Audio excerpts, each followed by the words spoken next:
Novation Automap, the only truly intelligent MIDI control.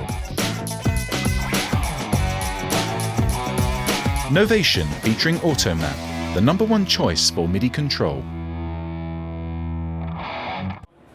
So it's day 2 of Messe. I'm here with Rob Jones from Focusrite, and despite a night out on the tiles, he can Focusrite today, and he's going to tell us all about the new Novation evolutionary product, which is... Indeed, this is the SL Mark II. This is a 25 key version. There are actually 3 keyboard versions. We've got the 25 key, 49 key, 61 key, and then also just behind us there we've got the Zero SL Mark II. So yeah, as you can see on the hardware, we've got quite a few new features. First thing you'll probably notice is all the lights. So on all of the encoders here, we've got LED rings, and then on all of the buttons, all of the 32 buttons here, and also the Automap controls and octave up and down, we've got LEDs behind those. So if you want to be able to see the state, you can see it really, really easily.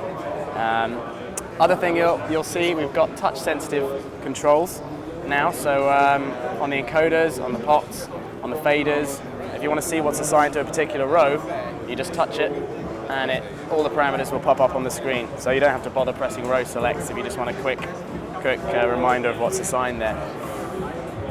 We've also got the speed dial. So this is a feature that was first introduced on the SL Compact, and then it came out on the Nocturne. On the Nocturne it was a touch-sensitive control. On the all of the Mark II range it's also touch-sensitive. So as a reminder of what that does, that's like an extension of the mouse cursor. So anything you want to control on the screen, you just move the mouse cursor over it, rotate the speed dial, and it takes instant control of it. So if there's anything that Automap can't control, then that's a really good backup. And then we've also got the Automap controls here. So previously on the original SL range, you used to have to use the last row of assignable buttons, and they didn't have labels. So you had to rely on the Automap names coming up on the screen there. But now we've got dedicated buttons. So if you want to make the Automap GUI appear and disappear, you've just got the view button there. If you want to assign any controls from a plugin or your mixer, you can just press the Learn button and assign them straight away. And then if you want to browse to any of your control maps, you can just press those and switch to browser mode, and all of your plugins come up on the screen there. And then you can select one just using any of the touch-sensitive controls really easily, like that. And then the last hardware feature, you've got transport controls right here. And the good thing about this is, rather than use the buttons down here, which were dedicated before, now you can activate the transport, control the transport in Cubase, so I'm starting and stopping my track there, and then when I don't want to use the transport, deactivate it, and now I can use the row as an ordinary row of assignable controls. Another great thing, you can see on the GUI, as well as having the encoders, the pots, the buttons, and the sliders, which we had with the previous Automap, with version 3 Automap, which is the one that comes free with the Mark II range. We also have the touchpad and the pedals and the drum pads. So you can use all of these in Automap now, which is a cool thing. In fact, I should briefly mention this. Which has Novation written on it. It does indeed. The product of the show right here, this is the new Novation Sustain pedal.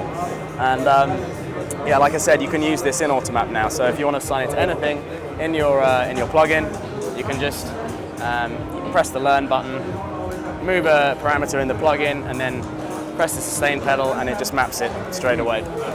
So really quick, really easy to use. Now, Automap 3 is available as a free download, of course, as with all the Automaps, for people that already own an SL Compact, a Nocturne. If you buy any Mark II product, you get Automap Pro as a free accompaniment to the product.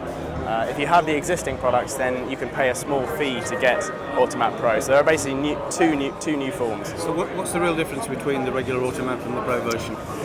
Well, the regular Automap has 2 new features. You've got HUI implementation. So you can now control Logic, Pro Tools, Digital Performer within Automap. So whilst you're in Automap mode, that's one thing I didn't mention actually.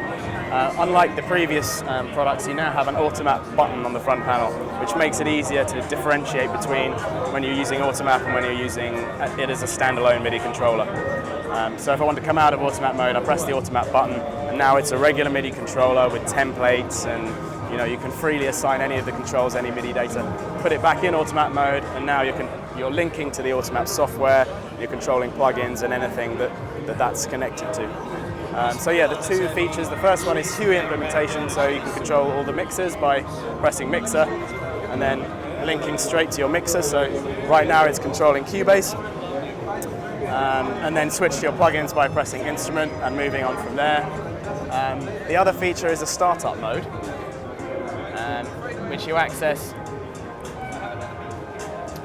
by, I'm not very good at PCs, which you access by going to the automat software menu and going go to startup view. And the startup mode is basically the first screen you see when you load this software, and it shows you the plugin manager, the DAW setup guide, and loads of useful, helpful links to get you started with Automap and to teach you about the different terms. So those are the two features with Automap 3 standard. And with Automap Pro, the new features you have are, probably the biggest one is multiple device use. So you can now have an SL Mark II, a Nocturne, 2 Nocturnes, or as many controllers as you want connected at the same time, and you can use them with the Automap software. So previously you could only have one product, now you can have as many connected as you like. So really good solution for two guys on stage. They can have 2 Nocturnes working off the one computer. So it's a good, especially for performance, it's really good. The other new features are drag and drop. So if I'm wanting to move around any of the controls within my plugin assignments, I can just drag them freely from one control to the next. So there's drag and drop there, which makes it really easy. We've also got keystroke assignments right here. So if you want to assign a keyboard shortcut to any of the controls on the SL, you can just click on a button there, press and hold the keyboard, and then any kind of key combination you want, and it will just pop up on the control straight away. And then you see it's highlighted yellow there, so now when I press that button, it does that keyboard command. And then lastly, there's just an auto view mode that, again, you can select in the Automat menu software, where when you touch a control, the window, I'll see if it's activated. Yes, there you go. The window pops up temporarily and then disappears afterwards. That's a nice idea too. Exactly, so yeah, just an easier way. And the form factor is ideal for a DAW user who's maybe not a keyboard player as their main instrument, but they need a keyboard for entering drums or whatever. Exactly, yeah. I mean, it's basically a dual now. You've got your mixer control, you've got all of your plugins. These are automatically mapped to a lot of the drum samplers as well. So yeah. So it looks very attractive. What's it going to cost us, and how long do we have to wait before we can have one? Well, they're all pretty much ready to go. This one and the 61 key, I believe, are out this month. So they'll be in stores literally in a few weeks. And the 0 SL and the 49 key are out the following month. So only sort of 6 weeks from now, basically. And the prices, the 25 key and the 0 are $329. The 49 key is $399, and the 61 is $499. And that's UK pounds price? Yes. Yeah, thanks, Rob. Okay, cheers.